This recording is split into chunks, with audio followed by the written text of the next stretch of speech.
Why did I write this book? Why did I write this book? You know, there's a very serious problem in American society today, and that problem is that people are told that feelings are the most important thing in the world, more important than anything else. If you don't like your job, quit and get one you do like. If it feels good, do it. If it doesn't feel good, don't do it.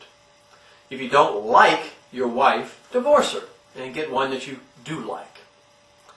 If you don't want to have a baby, and yet you want to have unprotected sex, get an abortion. If you don't feel good about something, you don't have to do it. It's a serious problem, and it starts all the way back in our public school systems and runs throughout the entire American society. Feelings are the most important thing in the world today. We must be very careful not to hurt the feelings of people, black, white, women, Hispanic, Oriental, homosexuals, lesbians, even animals, fish, and nature itself. Nature itself seems to have feelings that we've somehow hurt. And nature is rebelling with earthquakes and floods and tornadoes and hurricanes and this global warming. But remember the words of the ex-heavyweight champion Joe Frazier, who was asked, "Why do you get up every morning at 5 a.m. and run for 5 miles? And his reply was, "Every job has its road work. Every job has its difficult, unpleasant, unenjoyable, hard, negative parts to it. And you have to get through those parts if you want to be the heavyweight champion of the world." And it's the same thing in your life. Everything in your life has its negative and positive parts. Every relationship, every study, every job, every marriage, every child, everything, period, has positive and negative aspects. Now let me relate this to OMA, Obsessive Mental Attitude, and Positive Mental Attitude.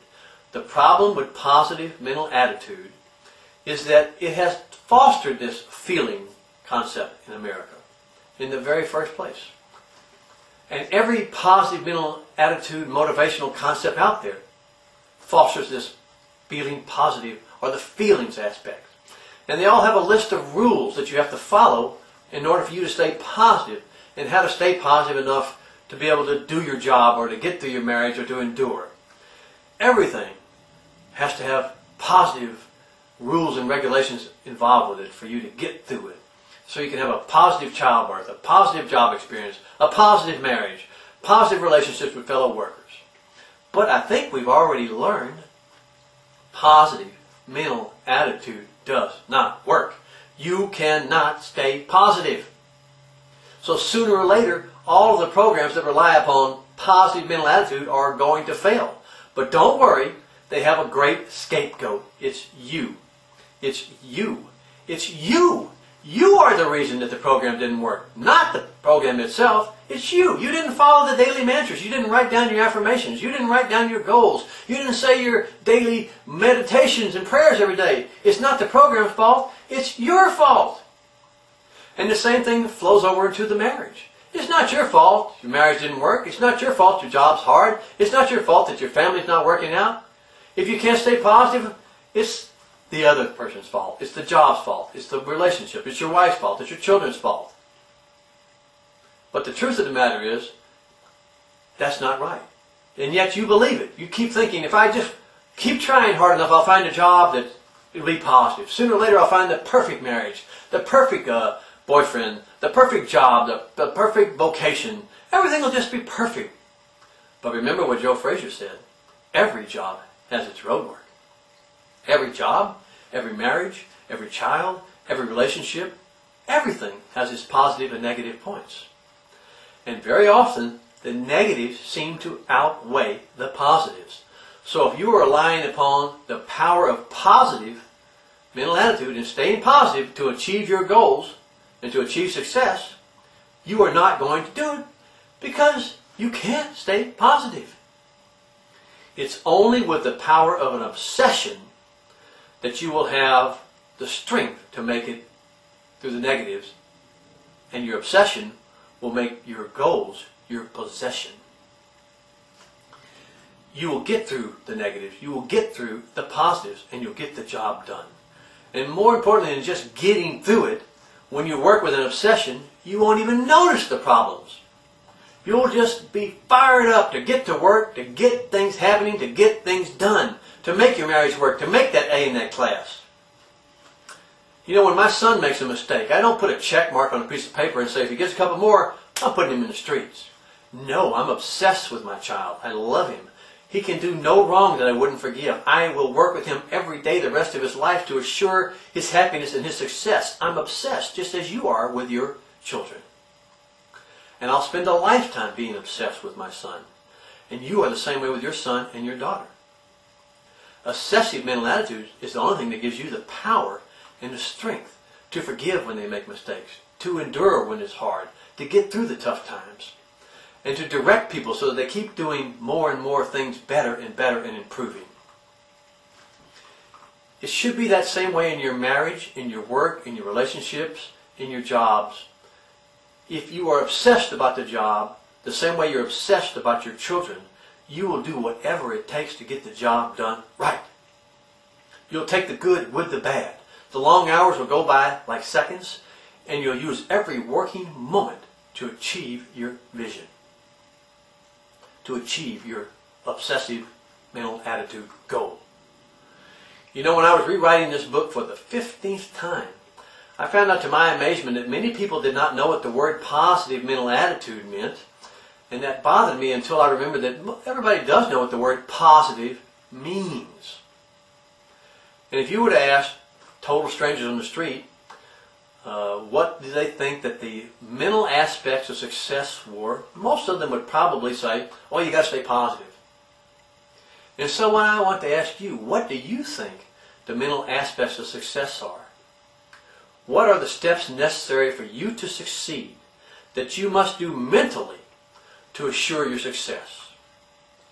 Now, most people will be hard-pressed to answer all of these, but for those who have ever read books on positive mental attitude, on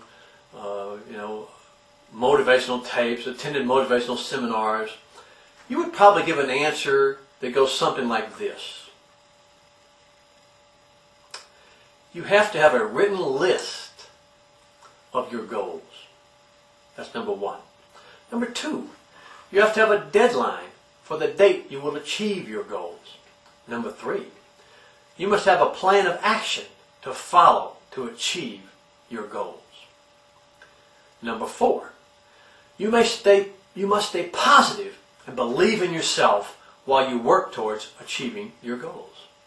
And in order to do that, we suggest, or the program always suggests, that you read motivational books daily, that you attend more motivational seminars, that you watch motivational tapes, that you buy more and more motivational books.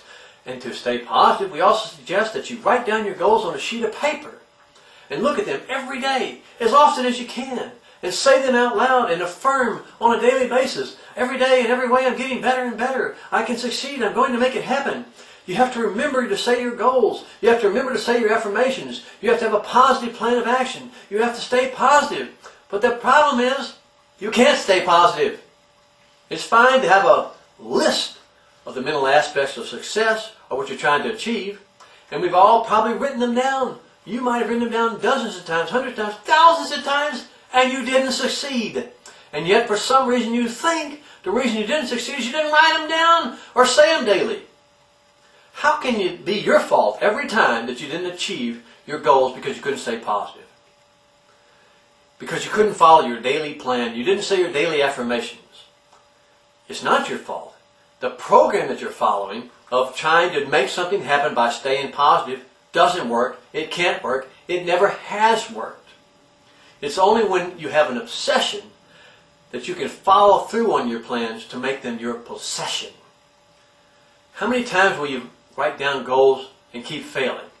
What could be wrong? What's wrong when you write down your goals and your plan of action, your daily affirmations, and yet you forget the most important thing about it? You don't have an obsession with making them happen. All these steps that I just mentioned, the goals, the writing, the affirmation, all that, would work fine if the first part was correct. If the first part was what you wanted to do or what you wanted to achieve or what you wanted to get was an obsession. If it was an obsession, you would make it happen. Nothing could stop you. You know, one of the most profitable scams in business today is selling goal-setting ideas, goal-setting courses, PMA courses. And time again, you're asked to write down all the things you could do if you knew you could not fail. Write down all the things you would buy if you knew you could not fail. What type of person would you be if you just knew you could not fail? And most people with little prodding from the seminar leader are capable of writing down, I want to make $1 billion. I want to be rich and famous and have a television show. I want to travel the world. I want to have a happy family. I want to have a perfect marriage. I want to be educated, speak 5 languages. And the speakers always smile and say, great, you can do it. The only thing that's stopping you is you, your attitude. Get positive, get going, get motivated, get out there. And so you get out there and try it. And time again, you're told, all you have to do is believe and you will succeed. If any of these things that you write down, any goal is possible. Anything the mind of man can conceive, it can achieve. And you might believe that for a few days, until the world actually begins to kick you. And then you realize that it wasn't really a goal list, it was a wish list, a dream list. And that you just can't seem to stay positive enough to make the things happen, to get the things done on your list, to make things happen that you wrote down in order to achieve the goals that you wrote down. You see, the problem is that these goals are just Adventures in Creative Writing 101 for adults. Your goals were nothing more than Adventures in Creative Writing 101. They're just imagination stretchers, dream castles, midnight millionaires. And the speakers help you dream this with your eyes closed. But you know, only when your dream is an obsession will you make it your possession. An obsession is a dream that you're fulfilling with your eyes open and working towards.